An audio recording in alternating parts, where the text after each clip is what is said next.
That's right.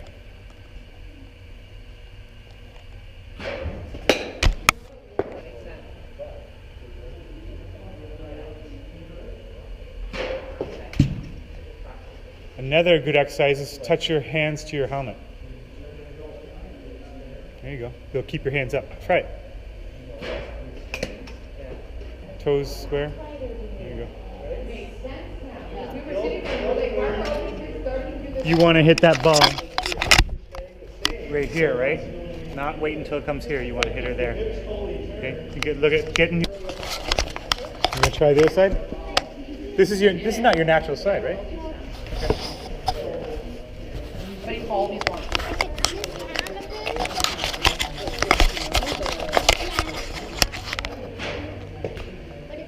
Late, so get that heel through quicker, step earlier.